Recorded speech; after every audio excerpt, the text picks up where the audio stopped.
The lady who made money adopting kids and forcing them to make YouTube videos by Zevi. We finna watch this.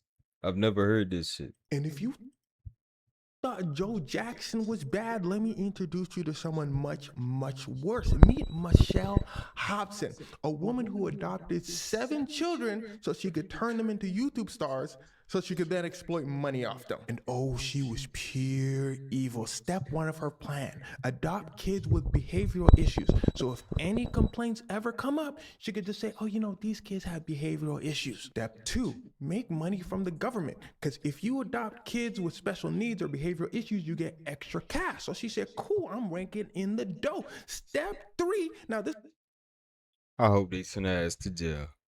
This on some real shit. You see how people, it be intentions, bro.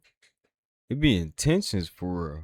Like, it was a whole plan behind this shit. part wasn't actually part of her plan, but she just abused them for the hell of it. She would pepper spray them, she would dunk them in ice baths, she wouldn't feed them. Now, all of this is before she made the YouTube channel. Remember that. Okay, so one day she's scrolling online, right? She sees like a YouTube family channel. She said, hold on, I could do that. I got little money makers over here. Everybody line up. They said, yes, mother. She said, no food. They said, girl, we ain't even do nothing yet. She said, man, ain't y'all listening to the story? I'm evil. Look, we finna make some money off YouTube. And when I say we, I mean I. So get the camera and start rolling. So the channel Fantastical Adventures is born. They get almost 1 million subscribers. It is a hit. Michelle over there counting the money like Cruella de Vil and them. She said, her kids pull up. They said, mommy, since your broke ass not doing any work and we doing all the work, can we like at least eat right now? She said, first of all, who broke? Money spread out like a fan. Second of all, no, what you can have is a smack because you ain't say your lines perfectly. Yeah, she was like Joe Jackson and them, like I said in the beginning of the video. If the kids ain't do it right, by the way, if you didn't know, Michael Jackson got smacked by his daddy if he didn't hit them notes. Michelle was doing the same thing to the kids. If they did not hit the lines perfectly, she would go wild on them. Now I know what you're thinking. Where was Child Protective Services during all of this? Well, Child Protective Services were actually called 9 times because you see, Michelle was doing all this to the kids for like a decade. So she would slip up. 9 times is crazy. But then again, I still don't believe they should. CPS is not the way, I don't think. Cause like, where the fuck do them Epstein kids come from? Where do they come from? I feel like it would be CPS or some shit like that. This on some real shit. Where do they come from? That's not just baby stolen out with no curves, I don't think. That's CPS, bro. At times, sometimes the kids would escape. Sometimes they would go to school, and the teachers would be looking at them like, This a theory, though. sometimes the neighbors would be like, nah, something going on. We better just call somebody.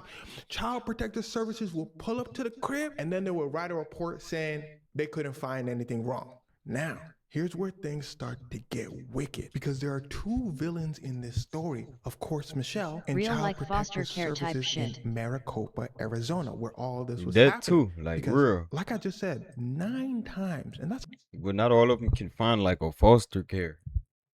I feel like there's a bunch of kids that just can't.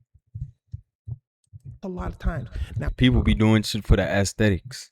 Like, they be wanting kids to say they got them. Like this lady right here.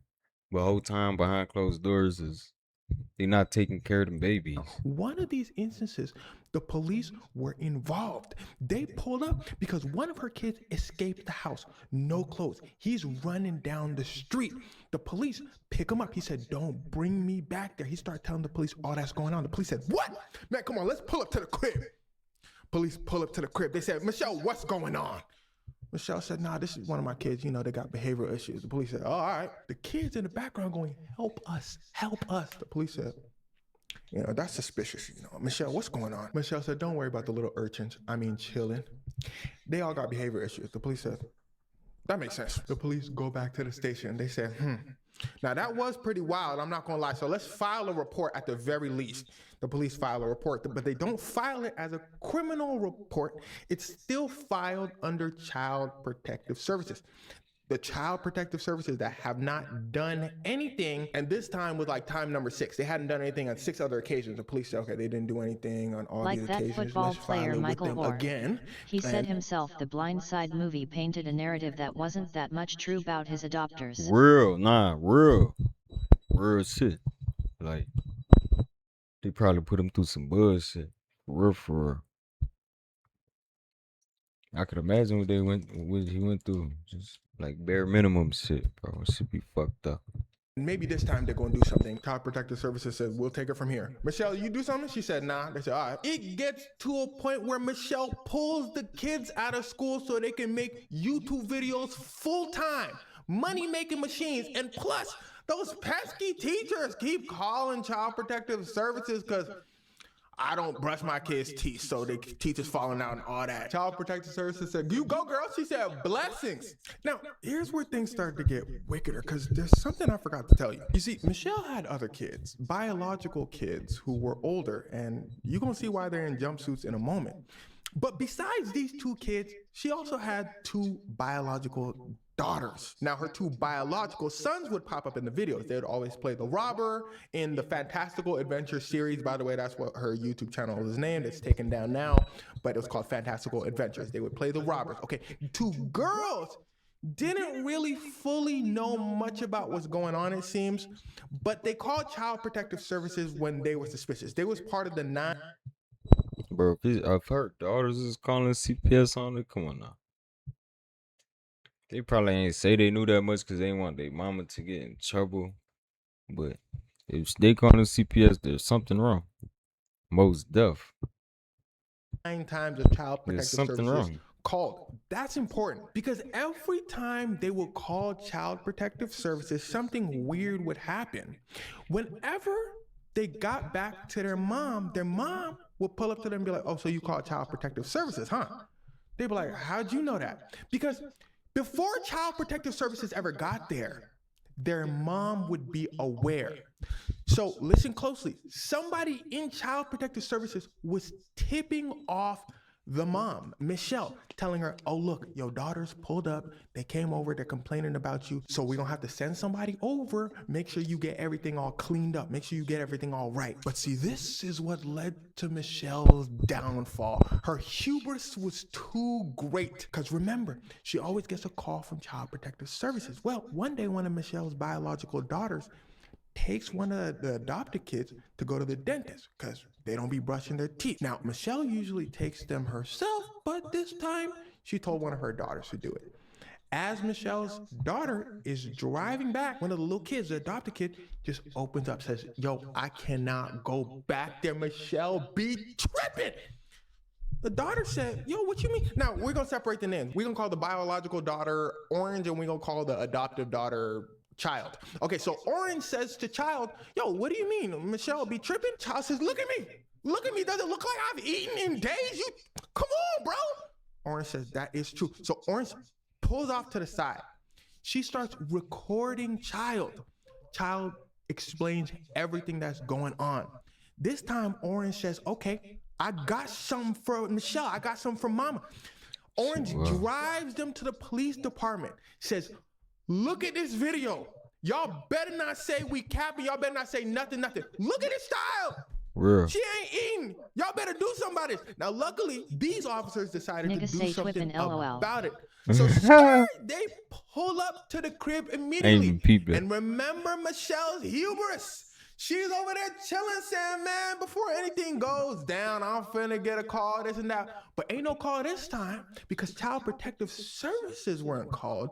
The police spontaneously pulled up to her crib and Michelle gets the shock of her life. This is actual a body cam photo of Michelle. She said, oh, snap them the feds. The police said, so can we take a look around your house? That's how it was when they opened the fucking door. Whenever I opened the door. Open up.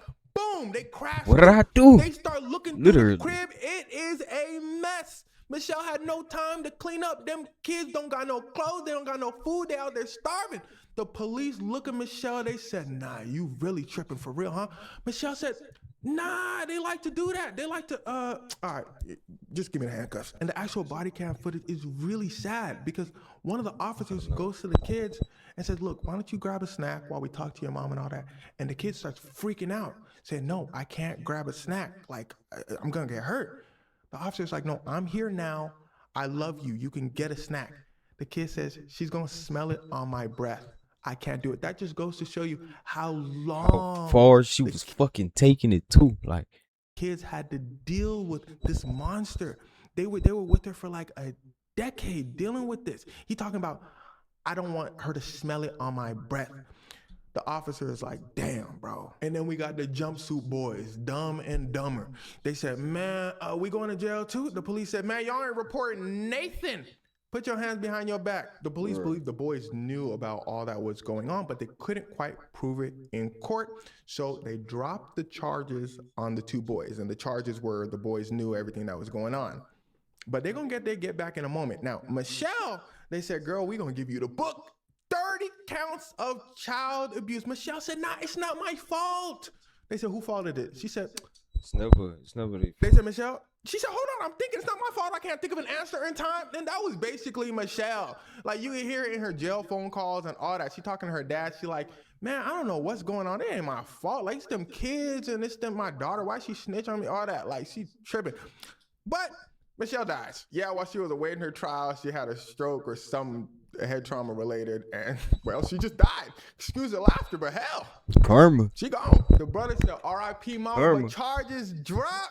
The police knocked on their door. They said, oh, we got some other charges. You know, it turns out we was talking to the kids and y'all was doing some child weirdo stuff to them. Yeah, on top of everything, these dudes are offenders. So they got 7 years between them and they got to register on that list when they get out. As for the kids, of course, their identity were not put out, and you know, it's not known where exactly they went, but no matter where they went, it's got to be a happier place than what they had to deal with for most of their lives. Oh, and side note, Maricopa County's Child Protective Services, people's coming down on them. So they come out with a statement saying, and it's the worst statement like ever. And matter of fact, let me pull it up for y'all. This bum, Gregory McKay, that was what the director's name. This dude, in the rest of the statement, he basically flexing. He's saying like, look, bro, I've solved so many cases involving kids. Like, I've done a pretty good job. Now, I wish somebody would have detected those alleged horrors sooner. Like, it's not your job. And he's speaking on more. He's saying, she's basically... 888, it was already he said, could we all do better? 888. Should we all improve? Of course. But like, damn, sometimes things are complex. Why? Like, you don't got to just blame one entity within an entire system. Like, we ask that everybody remain vigilant. You know, we got to work together. You know, it's not all my fault. You know, it's not all our fault. Like, this is the worst statement I think I've ever seen in taking blame. Like, he just diverged the blame off of Child Protective Services. The police officers that didn't report the kids as a criminal case, because they should have reported that kid running out. If you guys remember the kid running away from Michelle as a criminal offense, but they filed it under Child Protective Services, like to say, like, basically, you know, it got nothing to do with us in a sense. They were put on leave for 10 hours. For 10 hours, they were put on leave and then brought right back, saying, nah, y'all good. So the thing is, Maricopa County had systems in place to stop this abuse from happening to the children, but the people in that system failed at their duties atrociously, and they will not learn, because the punishment for failing at your duties is saying, whatever, bro, it's not really my fault, and 10 hours of suspension. So that's, I feel like, what makes, bro, because it's services like this, and it's police officers from all over, not just Maricopa and Arizona, all over the United States that, you know, can shirk their duties. Boy, I called an officer one day. I called an officer because my car got hit. And all that, I called an officer. This girl on the phone talking about what you want me to do. I swear to God, she's like, what you want me to do? I'm like, a better response than that? Like, tell me it's not your job. She said, man, the detective is on it, man. Like, God, like, come on, man. I go go to the detectives. The boy eating a sandwich, talking to me, sloppy that eating a sandwich. He said, man, look, man, I don't know what you want me to do, bro. I don't know what you want me to do. And they know they can get away with it. That's the craziest part. So they shirk their duties and say whatever, and stuff like this happens. They say, whatever, man, we did the best we could. A shame. Anyway, this is a part of the series I'm doing on insane crimes, strange crimes. I still don't exactly know what the name of the series is, but it's like crimes and stuff that are like super unique. Shout out to y'all for putting this one in the comments and suggesting this one. Give me more suggestions. Give me more suggestions. Let's go down the rabbit hole of insane crimes, and let's see what our world has to offer by way of the insane part of the human race and human. All right, you know what? I'm gone. All right, y'all. Blessings. Better know what you're doing when you're going on that mission. I know professional shooters and I get them niggas pissed. But for that drill, they walk down. My young niggas most so sick. I try to teach this bitch a lesson. That little bitches wouldn't list. Got tired of lectures. Now I'm sending all these hoes to the tip. I put my city on new swag. Little bitch, check out my invention. When BR niggas get a bag, we heading straight to the dick. I'ma put some diamonds in my dick. Reach for my drill, I leave you crazy.